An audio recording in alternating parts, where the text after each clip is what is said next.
बस यही था अतिरिक्त स्नेह। ये तो अतिरिक्त था। माइक थोड़ा पीछे कर लो, हाँ और पीछे। हाथ से के आते ही कविता पीछे हो गई। ये भी हाथी है। हाँ बेटा। चलिए साहब, यहाँ बैठे हुए सभी मेहमानों को मैं गौरव शर्मा तहे दिल से प्रणाम करता हूँ, अभिवादन करता हूँ, स्वागत करता हूँ। मंच पर उपस्थित सभी अग्रज कवियों को प्रणाम करता हूँ। जो कुर्सियां खाली हो चुकी है उन्हें प्रणाम करता हूँ, क्योंकि हमारे देश में कुर्सियों के लिए इतनी मारामारी है कि देश की राजधानी में ये खाली कुर्सियां देखना बड़ा अच्छा लग रहा है। और जैसा कि मेरा परिचय दिया, मैं वन लाइनर कवि हूँ मित्रों। एक एक पंक्ति में आपको आनंद आएगा। बस 5-7 मिनट के लिए आपके बीच में हूँ। निवेदन आपसे केवल इतना है कि जहां भी अच्छा लगे अपने ठहाकों के साथ, अपनी तालियों के साथ मुझे बताते रहना। सबसे पहले तो यहाँ महिलाओं की संख्या बहुत अच्छी खासी है, मैं इन्हें प्रणाम करता हूँ। इस बात पे महिलाओं की तालियां होनी चाहिए। हाँ, इन्हें प्रणाम इसलिए कर रहा हूं क्योंकि घर में 300 चैनल होने के बावजूद एक साहित्यिक प्रोग्राम में इतनी बड़ी संख्या में महिलाएं आ जाए, बहुत बड़ी बात है। वाकई बहुत बड़ी बात है। वरना एक है हमारे देश में एकता कपूर, जिसने घर घर की एकता को कपूर की तरह उड़ा रखा है। और भगवान बालाजी कुछ नहीं कर पा रहे। बात अच्छी लगे, आपका आईक्यू टेस्ट अच्छा लगे तो मुझे बताना। हाँ। और सीरियल भी कैसे कैसे, इसका चक्कर उसके साथ, उसका चक्कर इसके साथ। और सीरियल का नाम पवित्र रिश्ता। बहुत अच्छे गाना, बहुत अच्छे, वाह वाह वाह वाह। पवित्र रिश्ता। और जब ऐसे रिश्ते से बच्चे पैदा होते, वही बड़े होकर एक दूसरे से पूछते ये रिश्ता क्या कहलाता है। आपके बातें सुन के लगता है कि आप सीरियल देखते हैं। हाँ, भारत में इतने मर्डर नहीं हुए जितने सीआईडी ने केस सोल्व कर लिए। वो एसीपी प्रद्युमन हर एपिसोड में खूनी पकड़ लेता है, चाहे खून हुआ हो या न हुआ हो। अच्छा, आप देखिए, टीवी देखिए, टूथपेस्ट में नमक, नींबू और अब तो चारकोल भी आ गया है। टूथपेस्ट में चारकोल भी आ गया है। अब तो बस एल्कोहल भी आ जाए तो सुबह सुबह ब्रश करने का मजा आ जाए। आदमी टुन्न होने तक ब्रश करता रहे। ब्रश करते करते वॉश बेसिन पे गिर गया, समझो पेस्ट चढ़ गया। पेस्ट चढ़ गया। देखिए, मैं बता रहा हूं आपको, मैं वन लाइनर कवि हूं और मैं ऑब्जर्वेशन का कवि हूं। अगर मेरे ऑब्जर्वेशन आप संभाल लोगे तो आपको आनंद आ जाएगा। मेरा पहला ऑब्जर्वेशन अच्छा लगे तो फिर पीछे तक तालियां चाहिए। मेरा पहला ऑब्जर्वेशन ये है कि हमारे देश में हर आदमी ईमानदार है, जब तक वो पकड़ा न जाए। यस, बिल्कुल सही बात है। पत्नी ने पति से कहा, सुनते हो, अपना धोबी बड़ा चोर है, उसने 2 टॉवेल चुरा लिए। पतिदेव चिल्लाए, कौन से? होटल ताज वाले या ओबेराय वाले? ऑब्जर्वेशन, छोटी छोटी बातें। और आप लोग तो दिल्ली के लोगों साहब, दिल्ली के लोगों की पूरे देश में नहीं पूरी दुनिया में खास पहचान है। वो दिल्ली में एक आदमी के घर लड़का हुआ, उसने उसका नाम रख दिया अमेरिका। अमेरिका। मैंने कहा ये क्या नाम रखा? बोला बस भैया इसी बहाने अमेरिका के बाप बने बैठे। कमाल के लोग होते। किसी की शादी में जाएंगे, उसी की मिठाई खाएंगे, लेकिन फेरों के टाइम बाजू वाले के कान में कहेंगे टिकेगी नहीं, टिकेगी नहीं। हंसी केवल बातचीत से पैदा होती है साहब। आप लोगों के आशीर्वाद से मेरा कई देशों में जाना हुआ है और मैंने वहां एक बात महसूस की है कि हम हिंदुस्तानी लोग, हमारी खुशियां और हमारी तकलीफें बहुत छोटी छोटी होती है पर सच्ची होती है। एम आई राइट और रॉन्ग? ओ अंग्रेजी। तब तक आ जाइए सर जी। और बोल लो अंग्रेजी। ये दिल्ली है, अपनी कुर्सी कभी छोड़ के नहीं जानी चाहिए। हाँ, फिर कोई ना कोई बेटा ही मिलता है। आइए मित्रों, मजा लीजिएगा। हमारी खुशियां और हमारी तकलीफें बहुत छोटी छोटी होती है पर सच्ची होती है। अब आप ऑब्जर्वेशन देखना और अच्छा लगे तो आपकी हंसी और ठहाका चाहिए। मैंने एक अमेरिकन से पूछा, तुम खुश कब होते हो? वो बोला, हम जब डॉलर का रेट बढ़ जाता है, जब शेयर मार्केट ऊपर चढ़ जाता है। उसकी खुश होने की शर्तें देखो। बोला, जब डॉलर का रेट बढ़ जाता है, जब शेयर मार्केट ऊपर चढ़ जाता है, तब हम खुश होते हैं। तुम कब खुश होते हो? मैंने कहा, हम जब ट्रेन का वेटिंग कंफर्म हो जाता है। हमें खुशी ढूंढने के लिए ज्यादा दूर जाने की जरूरत ही नहीं। हमें गर्व है कि हमारी खुशियां बहुत छोटी छोटी होती है। कोई फटा हुआ नोट गड्डी के बीच फंसाकर चला दिया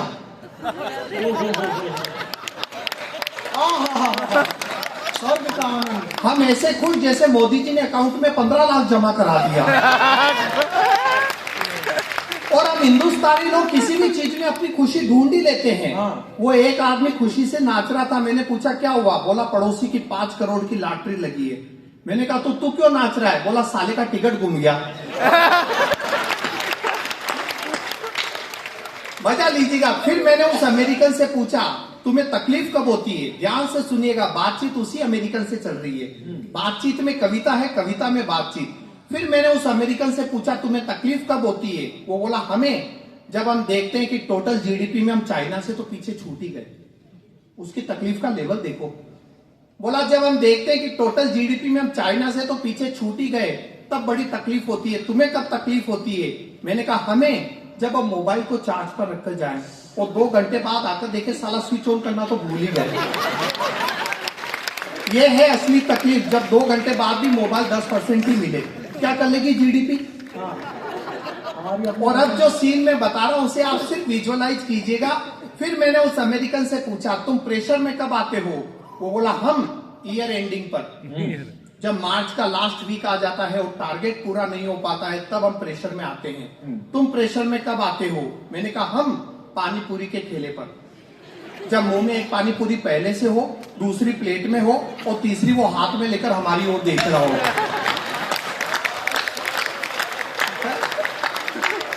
बहुत अच्छे भाई। आप इस सीन को केवल विजुअलाइज कीजिए। सारी भाभियां जानती है कि ऐसा प्रेशर है जिसमें पानी पूरी का पानी नाक से निकलने लगता है। इस प्रेशर के सामने प्रेशर कुकर भी फेल है। और अब मुझे केवल महिलाओं की तालियां चाहिए, बात अच्छी लगे तो। हम हिंदुस्तानी लोग किसी भी चीज का असली उपयोग जानते हैं। बताइए इनो बनाने वाली कंपनी ने सपने में भी नहीं सोचा होगा कि उसकी एसिडिटी की दवा का यूज भारत के लोग ढोकला फुलाने में करेंगे। भाई बहुत अच्छे। ये सच है ना? आप बताइए इनो का ईगो कितना हर्ट हुआ होगा जब उसे पता चला होगा उसके इंटरनेशनल ब्रांड से हम केक और ढोकले फुला रहे हैं। अच्छा ये गुण रहस्य भी केवल हम ही जानते हैं। पहले भटूरा फुलाने के लिए उसमें इनो डालो, फिर भटूरे से फुला हुआ पेट पिचकाने के लिए इनो पियो।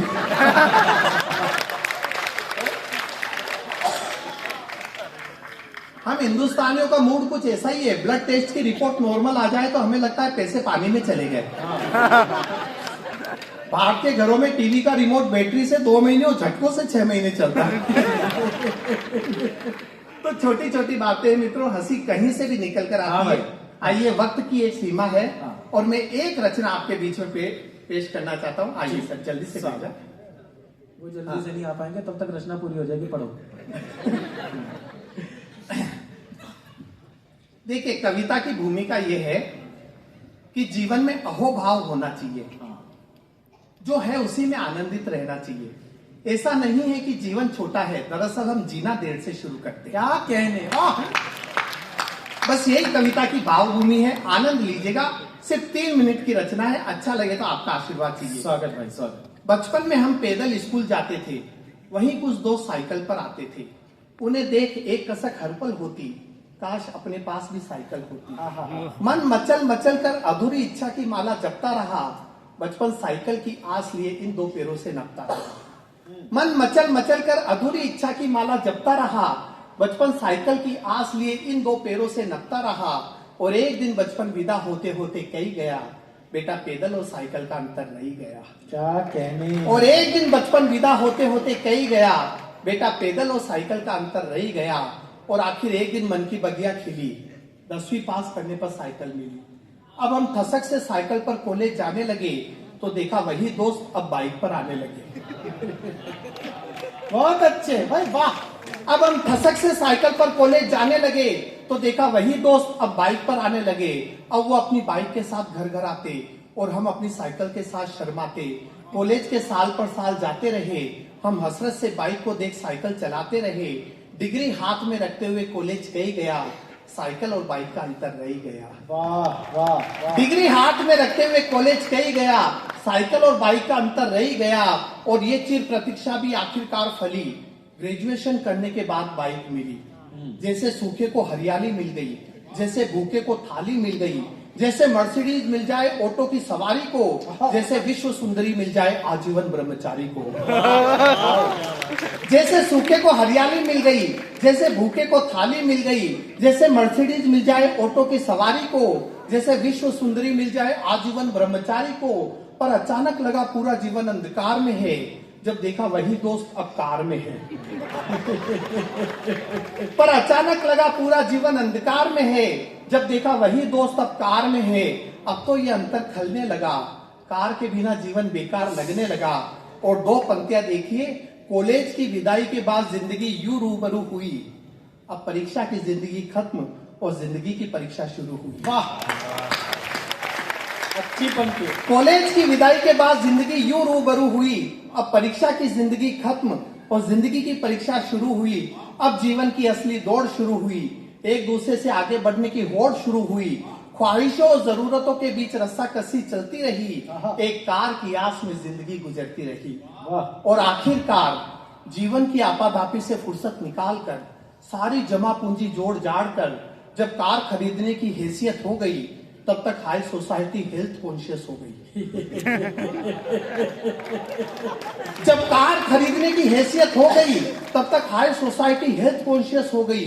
स्लिम फिट बॉडी की ऐसी सनक चढ़ी कि अपने अंदर की चर्बी से ही लड़ पड़ी। डाइटिशियन को देने लगी आधी salary to burn their extra calorie. भले काबू में न हो सांस, पर फैशन में आ गया जुम्बा डांस। जब हम शोरूम से नई कार खरीदकर घर ला रहे थे, तो देखा हमारे वही दोस्त साइकिल से जिम जा रहे थे। क्या बात, अच्छा है।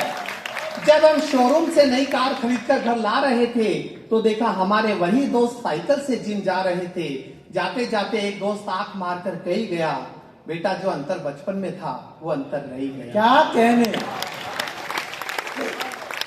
और अब अंतिम 6 पंक्तियां जो जीवन का भी सार है और कविता का भी, अंतर रह ही जाता है दो व्यक्तियों में, दो विचारों में, अंतर रह ही जाता है एक नदी के दो किनारों में, अंतर रह ही जाता है सुख दुख और धूप छाव में, अंतर रह ही जाता है जीवन के उतार चढ़ाव में, अंतर रह ही जाता है स्वप्न और यथार्थ में, अंतर रह ही जाता है नियति और निदान में। क्या बात है। अंतर सदा है, सर्वदा है, निरंतर है, इसमें खुश रहने का बस एक ही मंत्र है, जो प्राप्त है वो पर्याप्त है। क्या बात, वाह वाह वाह वाह वाह। अंतर सदा है, सर्वदा है, निरंतर है, इसमें खुश रहने का बस एक ही मंत्र है, जो प्राप्त है वो पर्याप्त है। बेवजह दिल को तनाव मत दीजिए, जिस हाल में है उस हाल में खुश रहना सीख लीजिए, उस हाल में बहुत खुश रहना अच्छे। सीख लीजिए। बहुत बहुत धन्यवाद, शुक्रिया, थैंक यू।